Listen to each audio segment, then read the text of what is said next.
Hello প্রিয় student, তোমরা সকলে কেমন আছো? আশা করছি তোমরা সকলে ভালো আছো এবং সুস্থ আছো। আরও একটা নতুন ভিডিওতে তোমাদের সকলকে জানাই অনেক অনেক স্বাগতম। আজ আমি তোমাদের নবম শ্রেণীর পাঠ্য চিঠি স্বামী বিবেকানন্দের লেখা এইটা আলোচনা করব। তো দেখো, এটা কোনো গল্প বা কবিতা নয়, এটা একটা পত্র যেটা লিখছেন স্বামী বিবেকানন্দ। কোথা থেকে লিখছেন, কাকে লিখছেন, সমস্তটা জানতে হলে অবশ্যই ভিডিওটা লাস্ট পর্যন্ত দেখো। আজকে একটা মাত্র ভিডিওর মাধ্যমে তোমাদেরকে সম্পূর্ণ এই চিঠির আলোচনা করে দেব। তোমাদের কাছে এখানে একটু নামগুলো মনে রাখা কঠিন হয়ে উঠতে পারে, যে অনেকগুলো নাম রয়েছে, তো একটু মন দিয়ে শুনবে, তাহলে কিন্তু আর ভুলবে না। তার আগে জানাবো, আমার কোনো নতুন শিক্ষার্থী হয়ে থাকলে অবশ্যই চ্যানেলটিকে সাবস্ক্রাইব করে দেবে এরকমই নতুন নতুন ভিডিও পেতে। দেখো, এই যে স্বামী বিবেকানন্দ চিঠিটা লিখছেন আলমোড়া থেকে 1897 সালে 29শে জুলাই। এটা কাকে লিখছেন? মিস মার্গারেট নোবেলকে, যিনি এই পাঠ্যে ভগিনী নিবেদিতা নামে উল্লেখ রয়েছেন। এটা একটা ঐতিহাসিক পত্র যেখানে স্বামীজি ভারতের নারী শিক্ষা ও সেবা কার্যে তার অসামান্য ভূমিকার ওপর জোর দিয়েছেন। চিঠিতে তিনি ভারতের দারিদ্র, কুসংস্কার ও প্রতিকূল পরিস্থিতিতে সিংহের মতো সাহসের সাথে কাজ করার আহ্বান জানিয়েছেন। তো এই চিঠির প্রেক্ষাপটটা হচ্ছে, স্বামী বিবেকানন্দ লিখছেন মিস মার্গারেট নোবেলকে, অর্থাৎ ভগিনী নিবেদিতাকে, 1897 খ্রিস্টাব্দে 29শে জুলাই। এখানে মিস নোবেলকে তিনি এদেশের মানুষের চরম দারিদ্র, জাতিভেদ, কুসংস্কার, ভয়াবহ পরিস্থিতি সম্পর্কে আগে থেকে তিনি সতর্ক করে দিচ্ছেন। স্বামীজির তীব্র দেশপ্রেম এবং এই চিঠিতে কিন্তু ফুটে উঠেছে। তিনি মনে করতেন যে আর্তের সেবাই হচ্ছে ঈশ্বর সেবা। চলো এবারে শুরু করি আমরা আমাদের পাঠটি, তাহলে প্রতিটি লাইন পড়তে পারবো এবং বুঝতে পারবো। চলো। কল্যাণিয়া মিস নোবেল। মিস নোবেলকে লিখছেন, আমি আগেই তোমাদেরকে বলে দিয়েছি। এখানে দেখো, তোমাদের মনে এটা প্রশ্ন জাগতে পারে, মিস নোবেলের পাশে এক কেন লেখা? তো এর পরে এক এই জন্যই লেখা আছে, তোমরা যখন এই পাঠটি শেষ করবে এবং বইয়ের পেছনে দেখবে এই মিস নোবেল, মিস মুলার, এই বিভিন্ন নামে তাদের ছোট ছোট টিকা রয়েছে, যার জন্য এখানে 1-2 করে চরিত্রের পাশে লেখা রয়েছে। কি বলছেন? স্টাডির একখানি চিঠি কাল পেয়েছি। স্টাডি হলেন আরেক ব্যক্তি। স্টাডিকে একটুখানি বলে দিই, স্টাডি হচ্ছেন স্বামী বিবেকানন্দের একজন ইংরেজ ভক্ত। প্রথম জীবনে যখন ভারতে ছিলেন তখন আলমোড়া তপস্যা করেন, আর ইংল্যান্ডে বেদান্ত প্রচারের কাজে তিনি স্বামীজিকে কিন্তু সাহায্য করেছেন। মিস্টার স্টাডি আর কি। তো স্টাডির কাল একটা চিঠি পেয়েছেন উনি। কি বলছেন? তাতে জানলাম যে তুমি ভারতে আসতে এবং সব কিছু চাক্ষুষ দেখতে দৃঢ় সংকল্প। চাক্ষুষ অর্থাৎ নিজের চোখে দেখতে তুমি একদম দৃঢ় সংকল্প করেছো যে আমি নিজের চোখেই দেখব। কাল তার উত্তর দিয়েছি, কিন্তু মিস মুলারের, এখানে আরেকটা নাম পাচ্ছি, মিস মুলারের কাছ থেকে তোমার কর্মপ্রণালী সম্বন্ধে যা জানতে পারলাম তাতে এ পত্রখানিও আবশ্যক হয়ে পড়েছে। মনে হচ্ছে সরাসরি তোমাকে লেখা ভালো। মানে মিস মুলারের কাছ থেকে স্বামীজি অনেক কিছু জানতে পেরেছেন। কার সম্পর্কে? মিস নোবেলের সম্পর্কে। বলছে আমি যে চিঠিতে এগুলো লিখবো তার থেকে মনে হচ্ছে অনেক কম, তাই আমি সরাসরি তোমাকে চিঠিটা লিখছি। বলছেন স্বামীজি? দেখো পরের প্যারাতে, তোমাকে খোলাখুলি বলছি, এখন আমার দৃঢ় বিশ্বাস হয়েছে যে ভারতের কাজে তোমার এক বিরাট ভবিষ্যৎ রয়েছে। কাকে বলছেন স্বামীজি? মিস নোবেলকে বলছেন। কিসের মাধ্যমে? চিঠির মাধ্যমে। ভারতের জন্য, বিশেষত ভারতের নারী সমাজের জন্য পুরুষের চেয়ে নারীর একজন প্রকৃত সিংহীর প্রয়োজন। সিংহী বলে সম্বোধন করছেন স্বামীজি মিস নোবেলকে, যে নারী সমাজের জন্য বা নারীদের জন্য একজন সিংহিক প্রয়োজন পুরুষের চেয়ে। পরের লাইন দেখো, তোমার শিক্ষা, ঐকান্তিকতা, পবিত্রতা, অসীম ভালোবাসা, দৃঢ়তা, সর্বোপরি তোমার ধমনীতে প্রবাহিত কেল্টিক রক্তের জন্য তুমি ঠিক সেইরূপ নারী যাকে আজ প্রয়োজন। কি বলছেন দেখো স্বামীজি, বলছে তোমার ধমনীতে যে কেল্টিক রক্ত রয়েছে, কেল্টিক রক্ত অর্থাৎ ধরো আয়ারল্যান্ড বা স্কটল্যান্ড বা ফ্রান্সের ব্রিটানির মতো অঞ্চল থেকে যে আসা মানুষরা, যে তাদের যে কেল্টিক বংশদূত রয়েছে, সেই জাতিগোষ্ঠীকে এখানে বুঝিয়েছে। সেই জাতিগোষ্ঠীরও একজন হয়তো ছিলেন মিস নোবেল, যার জন্য মিস নোবেলকে বলছেন যে তোমার নালীতে, রক্তনালীতে যে কেল্টিক রক্ত রয়েছে সেইরূপ নারীকে কিন্তু আজ প্রয়োজন। কোথায়? এই ভারতবর্ষে প্রয়োজন। কিন্তু বিঘ্নও আছে বহু, বিঘ্ন অর্থাৎ অনেক বাধাও আছে। কি বাধা রয়েছে? এদেশে দুঃখ, কুসংস্কার, দাসত্ব প্রভৃতি কি ধরনের তা তুমি ধারণা করতে পারো না। ধরো বিদেশ থেকে একজন আসা মহিলা কোনোদিনই সেটা বুঝতে পারবেন না, কারণ তাদের ওইখানকার পরিবেশ আর আমাদের এই ভারতবর্ষের যে পরিবেশ বা ভারতবর্ষের যে আর্থিক সমস্যা, যে দাসত্ব রয়েছে, যে কুসংস্কার ভরা রয়েছে, সেসব জিনিসগুলো কিন্তু অন্য কেউ আর, মানে একজন ভারতবাসী ছাড়া অন্য কেউ আর বুঝবে না। তাই স্বামীজি আগে থেকেই ওনাকে সাবধান করে দিচ্ছেন, এসব জিনিসগুলোর সাথে পরিচয় করিয়ে দিচ্ছেন। এদেশে এলে তুমি নিজেকে অর্ধ উলঙ্গ অসংখ্য নরনারীতে পরিবেষ্টিত দেখতে পাবে। তাদের জাতি ও স্পর্শ সম্বন্ধে বিকট ধারণা, ভয়ই হোক বা ঘৃণাতেই হোক, তারা শ্বেতাঙ্গদের এড়িয়ে চলে এবং তারাও এদের খুব ঘৃণা করে। দেখো স্বামীজি বলতে চাইছেন যে শ্বেতাঙ্গ অর্থাৎ বলে দিই ফর্সা চামড়া ব্যক্তি যারা বা সাদা চামড়া যে মানুষগুলো, তাদেরকে কিন্তু ঘৃণা করে আমাদের এই দেশের মানুষ। তো এটাই স্বামীজি আগে থেকে ওনাকে জানিয়ে রাখছেন। পক্ষান্তরে শ্বেতাঙ্গেরা তোমাকে খামখেয়ালি মনে করবে এবং প্রত্যেকটি গতিবিধি সন্দেহের চোখে দেখবে। অর্থাৎ পক্ষান্তরে অর্থাৎ ওপর পক্ষে বা অন্য পক্ষে যে শ্বেতাঙ্গ, যে সাদা চামড়ার ব্যক্তিরা রয়েছে, তারা তোমাকে কি করবে? প্রত্যেকটা স্টেপে তোমাকে সন্দেহের চোখে দেখবে। তারা কিন্তু তোমাকে খুব একটা ভালো চোখে দেখবে না। তাছাড়া পরের লাইন দেখো, তাছাড়া জলবায়ু অত্যন্ত গ্রীষ্মপ্রধান। দেখো আমাদের ভারতবর্ষের যে ওয়েদার বা অন্য দেশের যে ওয়েদার, সেটা অনেক ডিফারেন্স রয়েছে। আমাদের গ্রীষ্মপ্রধান দেশ ভারতবর্ষ, তাই না? আমাদের গরমকালটা কিন্তু আমরা অভ্যস্ত, আমাদের এগুলো অভ্যাস হয়ে গেছে, আমাদের খুব একটা কষ্ট হয় না। কিন্তু একটা অন্য দেশের থেকে যদি মানুষ আসে যারা ঠান্ডায় সবসময় থাকছে, তাদেরকে যদি এরকম গরমের মধ্যে রাখা হয়, তাদের তো শরীর অসুস্থ হয়ে যাবে, তারা তো সইতে পারবে না, নিতে পারবে না সেটা। তাই তিনি জলবায়ু সম্পর্কেও সচেতন করে দিচ্ছেন। এদেশের প্রায় সব জায়গায় শীতই তোমাদের গ্রীষ্মের মতো। মানে আমাদের এই দেশের যে শীতটা পড়ে, সেটা যেমন তোমাদের ওই দেশে গ্রীষ্মকাল, সেটা মনে হবে যে আমাদের তখন এই দেশে শীতকাল, কিন্তু তোমাদের কাছে মনে হবে সেটা কি গ্রীষ্মকাল। আর দক্ষিণাঞ্চলে তা সর্বদাই আগুনের হলকা চলে।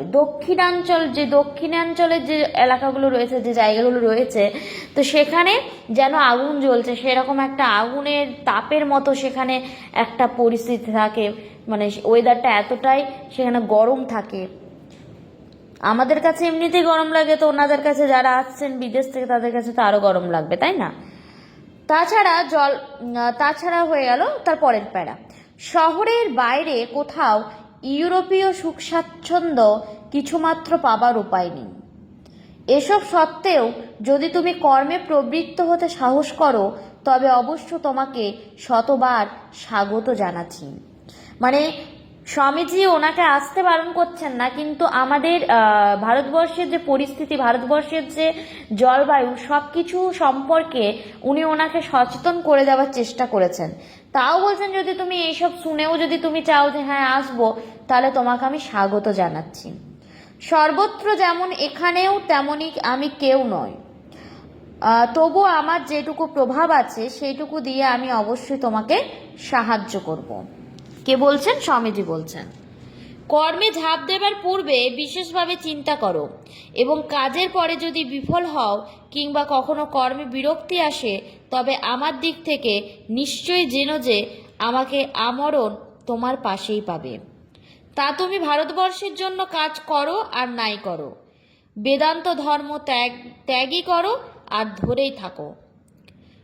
এরপরে দেখো একটা লাইন বলছেন উনি, মরদ কি বাত হাতি কা দাঁত, একবার বেরোলে আর ভিতরে যায় না। খাঁটি লোকের কথারও তেমনি কিন্তু নড়চড় নয়।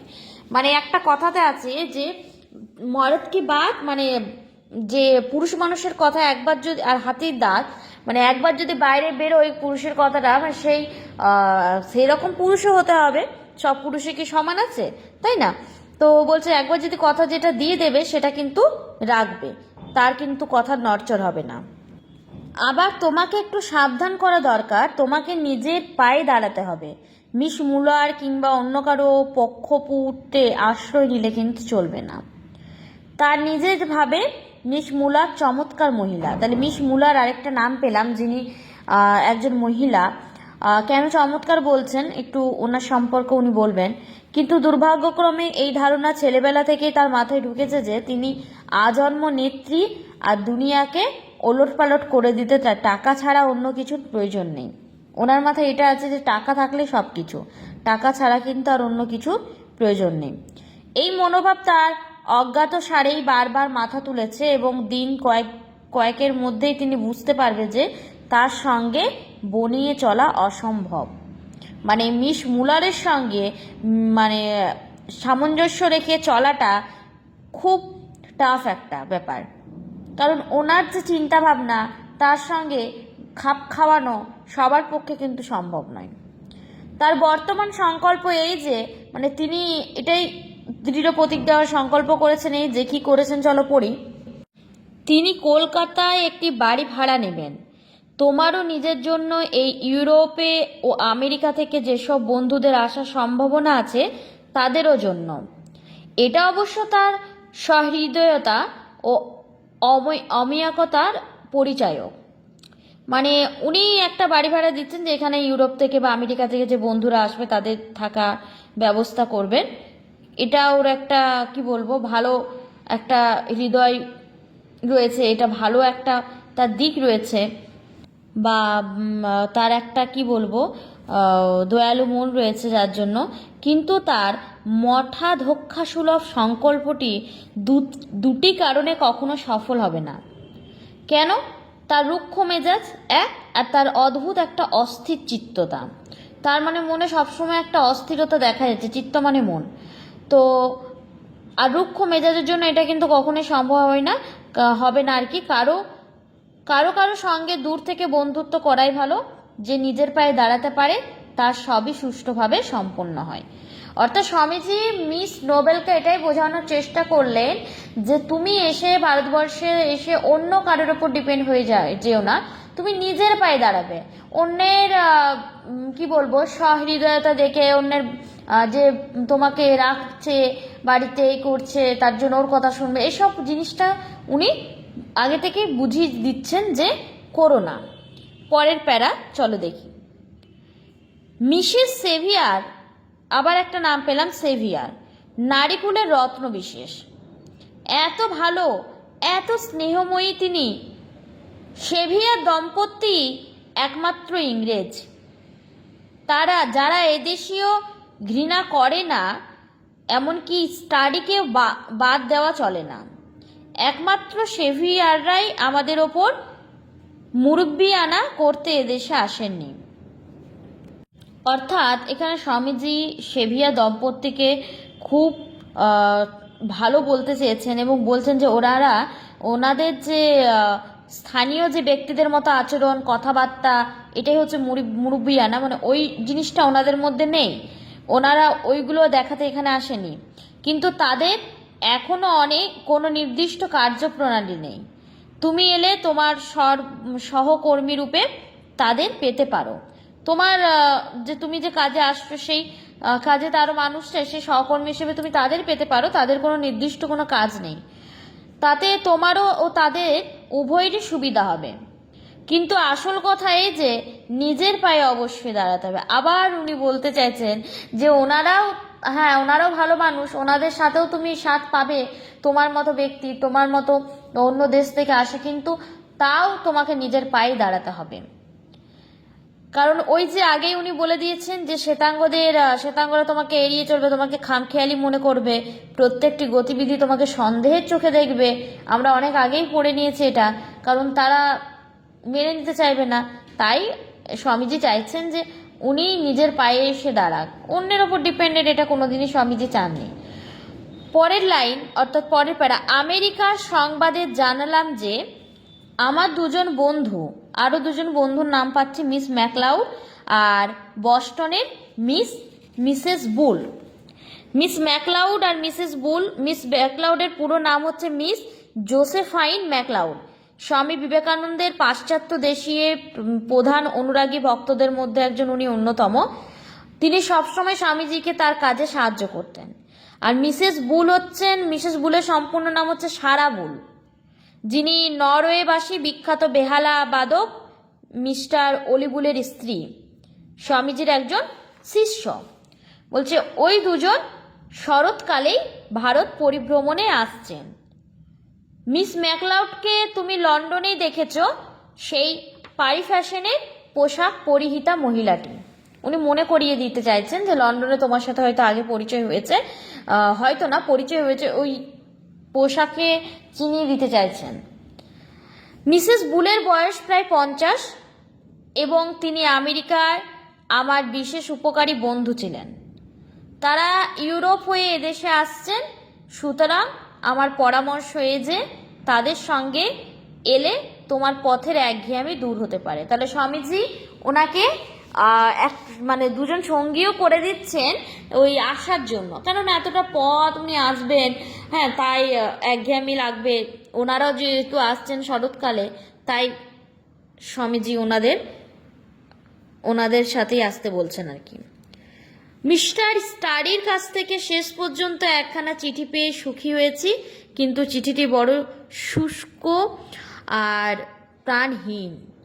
লন্ডনের কাজ পণ্ড হওয়া তিনি হতাশ হয়েছেন বলে মনে হয়। ব্যাস, এখানেই চিঠিটা স্টপ, শেষ। এরপরে লিখেছেন অনন্ত ভালোবাসা জানবে ইতি, আর ডান দিকে লেখা আছে সদা ভগবত পদাশ্রিত বিবেকানন্দ, বিবেকানন্দ লিখছেন যেহেতু। তো এইটাই ছিল তোমাদের এই চিঠি, যেটা বলবো চিঠি মূল বিষয়বস্তু। আশা করছি তোমরা এটা পুরো বুঝে গেছো। যদি না বুঝে থাকো এখনো পর্যন্ত অবশ্যই কমেন্ট করে জানাবে, আমি আরো তাহলে সহজ ভাষায় বোঝানোর চেষ্টা করব। তো তোমরা কে কোথা থেকে ভিডিওটা দেখছো অবশ্যই আমাকে কমেন্ট করে জানাবে, কোন জায়গা থেকে দেখছো অবশ্যই জানাবেন। আজকের ভিডিওটি যদি তোমাদের ভালো লেগে থাকে চ্যানেলটিকে সাবস্ক্রাইব করে দেবে, ভিডিওটাতে একটা লাইক দিয়ে দেবে। আর এই চিঠি থেকে তোমাদের যে সমস্ত প্রশ্ন উত্তর আছে অবশ্যই একদিন আলোচনা করব, তবে নেক্সট ভিডিওর মাধ্যমে। আমার আজকের ভিডিওটি এই পর্যন্ত থাকলো। তোমরা ভালো থাকবে, সুস্থ থাকবে।